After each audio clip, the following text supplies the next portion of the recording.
He loves his family and Jim Harbaugh's pants, not necessarily in that order. He's a Michigan man, Rich Eisen! Yeah. There he is. There he is. That's how it goes right there. Big time LA style right there. Rich Eisen. What do you think? Guest announcer here. That was so you are doing that at Sports Jeopardy? I hope so. Are you? What do you mean you hope so? I'd like to. Until I get on the stage and I got a mic in my hand. He didn't qualify for the Sports Jeopardy with the Dan S. Oh, what happened? Or you tapped out of it, right? You said you wanted no part of it. What? If I had to guess, hold on a second. If I had to guess that, because there's only 3 spots available in a Sports Jeopardy competition, I would guess you said, I want no part of it, and let the other 3 guys do it. Seton. I went into it knowing, one, I wanted no part of it. I did take the test, honestly, and tried to do as good as I could. Yeah, and I got double digits out of the 30 questions. I'm happy about that. Okay, that's good. But I went into it knowing that like these guys know 10,000 times more about sports than I do. Well, I'm doing that later today. The NFL Network is going to be represented. Later today. Okay, so it's you, yes, LeVar Arrington, yes, and Kim Jones. Kim Jones, the NFL reporter. Yeah, this is a lose-lose for me, Dan, because everybody's expecting me to triple them up, and I just know that it's probably because having seen Jeopardy ever since, well, you know, I was knee-high to a jackrabbit, to use the Warren Sapp phrase he would always use, that I know that it'll be somewhat of an out-of-body experience to actually see the Jeopardy board, hear that, have the ringer in my hand, you know, and just take it all in. It's going to be sensory overload. And then it'll be one of those questions. It's an answer, correct? You have to answer a question for. Right, but is it a clue? It's a clue, okay. Yeah. And then I will have to try and decipher why is that look so easy, and know that, and second guess myself. And you might miss one. Yes, that's going to happen. It's going to crush you. Now, here's the one thing I need to ask before all this thing. Do you, Dan, have the look of disdainful disapproval? Yes. That Alex Trebek has made such a trademark. Do you sigh? Do you answer something wrong? Well, I mean, give Rich a question for me. What do you got for me? Give a question here, Paulie. This Chicago Bears running back ran for 275 yards in one game. Who is Walter Payton? Yeah, that's correct. Now you have to get one wrong. You have to throw one, Rich. Oh, okay. So let's try it again. Let's try it again. So ask me the same question. This Chicago Bears running back ran for 275 yards in a single game. Who is Marion Barber III?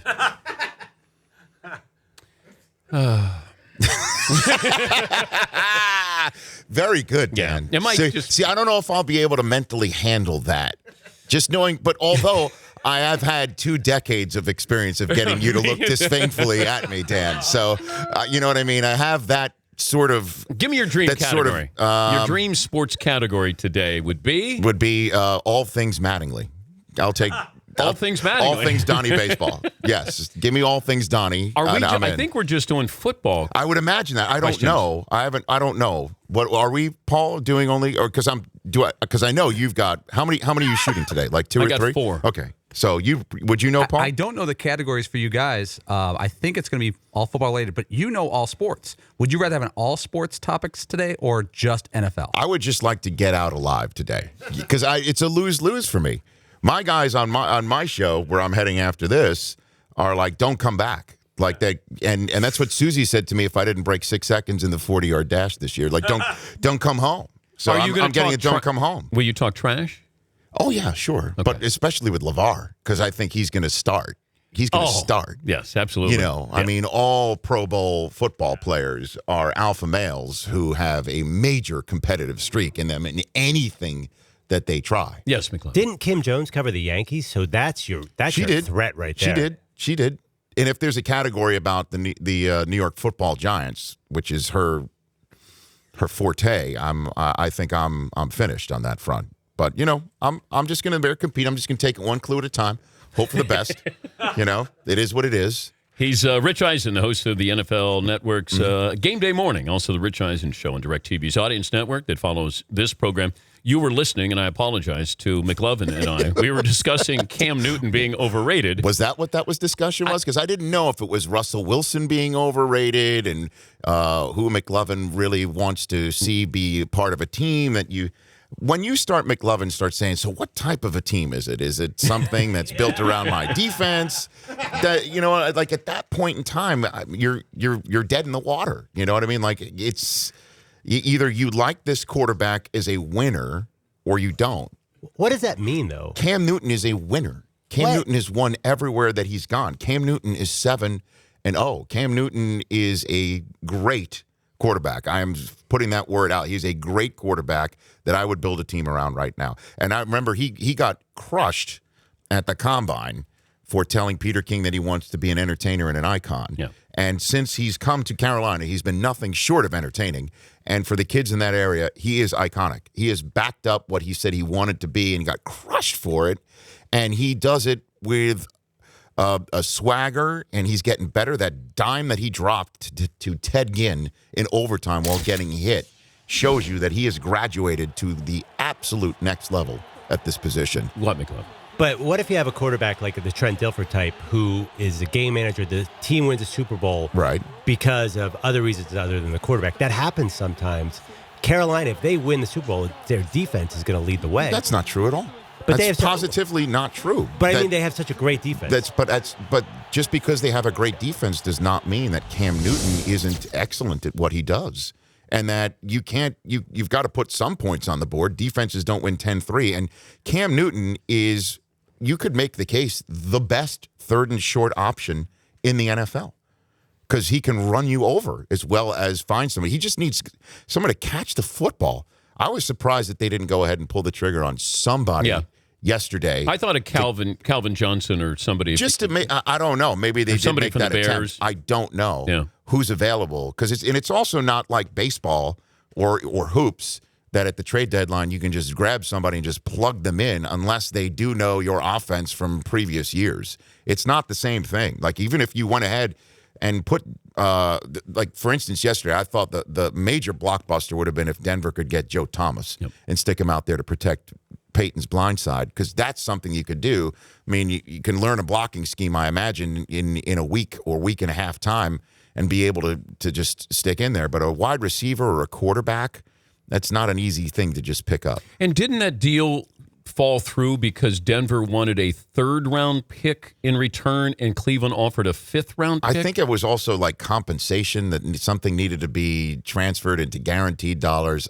I don't know why it didn't work out, but all I know is that tomorrow night on NFL Network exclusively, I might add, that the Cleveland Browns will have to go into undefeated Cincinnati with Johnny Manziel being protected by a guy that knows that they try to trade him, with a center who's snapping to Johnny Manziel who knows they tried to trade him. I don't know how that is going to look tomorrow night, but it does not bode well, to say the least. All right, we'll come back with Rich Eisen. We will get to your phone calls. And Paulie is admiring your sweater. Because it's got patches. You got elbow patches on. Well, it's next level, DP. You know, when I show up, you know, I try to just. Are you wearing that on Sports Jeopardy today? I am. This is my full day outfit. Yeah. Oh, I like that. I'm going from here to my show. Yeah. And then Sports Jeopardy. I'll show up with the patches. Do you think this is fun? I saw how Aaron Rodgers dressed. Yeah. You know? Yeah. I mean, just if you win, it doesn't matter what you're wearing, right? But if you don't, then I'll make fun of the elbow patches. Although we do see, Dion always says when somebody or Irvin Marshall in the morning for game day morning, whenever somebody shows up suited and booted on the road to work, they know that they feel that they're going to win. So this is my winning outfit. I think. Do they make fun of Brady's outfits when he goes Zoolander after the game? No, what they do is they make fun of him coming in a golf cart every single week. He arrives via golf cart. The Patriots do that for everybody. I don't know where they. Maybe they check in Vermont, and then need to do planes, trains, and golf carts to get to their locker room. But every week they pull in by golf cart. Yeah, I did see that opening night when he arrived by golf cart. Yeah, they do that. Edelman does it. They all do it. I don't know if he has it. I bet he has his special guy who arrives by golf cart. I think I should stop before this gets to a spot where. Yeah, I know where you're going with it. Something. You know, tires are inflated. No, but I have an interesting take on the Colts their issue with their offensive coordinator? Injury report. Oh, the injury report. Injury report with that. Whole You thing. just teased yourself. I've got a hot take, Dan. Dan, I've got a hot take. Oh, I love I've got that. a hot take. All right. When we were going to break, you teased yourself that you had something to say about the Colts injury report. Yes. Yeah, because I'm wondering what's the difference between that and Deflategate? What's the difference? That it's something that everybody does. You're gaining a slight competitive advantage to not inform everybody in the manner that everyone must be informed of what is ailing your star quarterback. Your quarterback is gaining somewhat of an advantage. You don't know what type of advantage it is. You can't quantify that advantage. You just know it's something that is of an advantage that others aren't receiving. You don't think, but others might be doing it. It's a little bit of gamesmanship. What's the difference? What is the difference? Except one is being perpetrated, if you will, by a New England Patriot, and one is not. Well, you have Tom Brady. Yes. And you had a playoff game, and you had the Patriots. Yes. So that's why it becomes a better story, a bigger story. Right. But I'm just trying to determine. Yeah, but the media plays favorites in what they want to cover. Yeah. I guess that's what I'm also pointing out. If this is Tom Brady, who and the Patriots are hiding this. Are you kidding me? Yeah. Really? It would be a national crisis. Yes, and people but right will now demand it's like, justice. yeah, well, if let's just put it this way. If this was Tom Brady and Brady went up to the podium afterwards and was asked, what about, do you have fractured ribs? I don't want to talk about that right now. And then the coach comes up and it's Belichick saying, well, we sent out a press release about it. Well, oh my gosh. Like if I'm the Patriots right now, I call the NFL, every single executive in the NFL, my bosses, okay, every night at home until I say, where's the Ted Wells investigation here? I would do that every single. Where's the investigation into this? Because we need to look into whether there was some sort of chicanery afoot here. Yes, McClellan. But the Patriots did the opposite, where they put Brady on every week, just as sort of a sign of disrespect for the whole thing, right? They put Brady on what? On the injured report. Everybody, that's what I'm saying. Everybody does it. Right. So I thought Bill Belichick always sort of thought that thing was a joke anyway. But even there are quarterbacks that they do this to the football. They rub that on the football. And I don't, but why? Deflategate is such a tired subject. I'm just saying here is a situation where it's gamesmanship. You can't really tell what advantage really has been gained, but you do know that there is something that is going on that other teams kind of do. It's the same Why do we announce area. Why do we announce what the injury is? I think we all know why that happens. Yes, but so the NFL's not transparent. This is gambling and fantasy. Or just to let folks know whether their favorite player is available this week or not, so they know how to prepare to root.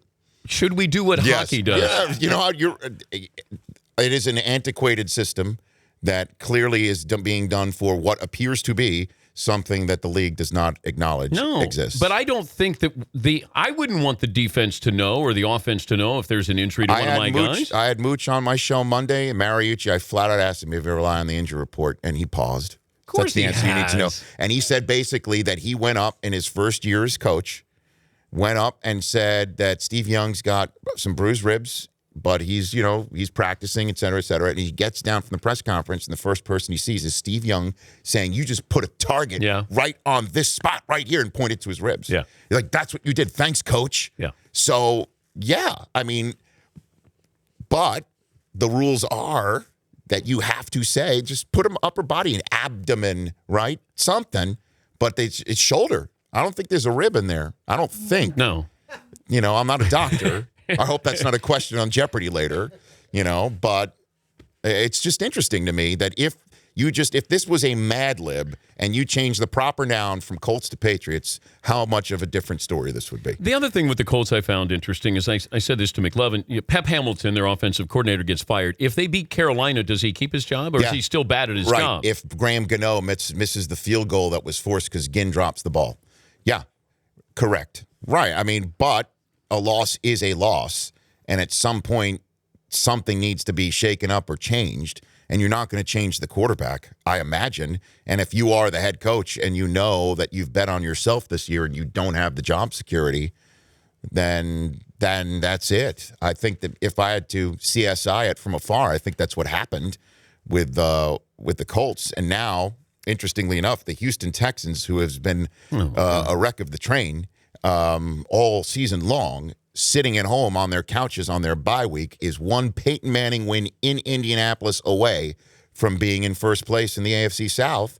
And if Jacksonville can't pull off a win against the Jets, then they'll have sole possession at 3-5 through 9 weeks of the NFL season. And I mean, whatever afflicted the NFC South last year, it's been an outbreak, and that's the AFC South right now. And the NFC East needs a little bit of inoculation as well, because it looks like that's the same thing. We've also spent a lot of time talking about that the NFL's still not quite sure what to do with mobile quarterbacks, running quarterbacks. Right. Where Colin Kaepernick is now benched. RG3 is benched. You still have Russell Wilson and Cam Newton, who are mobile. Aaron Rodgers is mobile. Andrew Luck is mobile. Yes. But just that maybe the guy who runs a little more, they're not quite sure what to do with him. And I don't know how this affects the draft. Because we're looking at these spread offenses, right. The guys who are mobile. Is it case by case, or do we lump everybody together to say you just can't have a guy who runs a little more than these other guys do? Yeah, I think it is a case-by-case basis. It really is what's in between somebody's temples. Certainly with a quarterback, you need to suss out what their lifestyle is like. You need to suss out everything. It's not just legs and arm when it comes to the face of your franchise and using a draft pick in your first 2 rounds. But can Kaepernick still – did he forget how to play? I had Dion on yesterday, and Dion says he is absolutely redeemable, but in a different spot. Well, so is RG3. I think so too. You know, and if I'm Tennessee, I'm looking at a coach that is going to use Mariota, and I don't want to, say that firing somebody 6 games into a season or 7 games into a season with 5 games with the rookie quarterback they were basically bringing him to groom. It's that firing him is the right move. That said, Whisenhunt, you take a look at the quarterbacks that he succeeded with: Roethlisberger, Kurt Warner, Phillip Rivers when he was the OC in San Diego. That's not Mariota. Those are guys who just basically But they should have fired Whisenhunt, prior to this season. Right. He wasn't the right guy for Marcus Mariota. I would knock on the door of the son of Shanahan because of what he did with RG3, right? And just take somebody who can devise an offense that uses Mariota's ability to run. Does Chip Kelly end up in Tennessee? Oh, man. Maybe Chip Kelly winds up out here, right? Don't you think? Would you? I know you've dropped a lot of names that are atop of the USC list. Yes. He's got to be on it, right? He has to be. I did not hear that. Right. That he was on the list. The other guys that I heard were Pete Carroll and John Harbaugh. Right. But Sean Payton. I don't see John Harbaugh leaving Baltimore. The owner loves him, but too. This is how the alumni, the boosters, are like.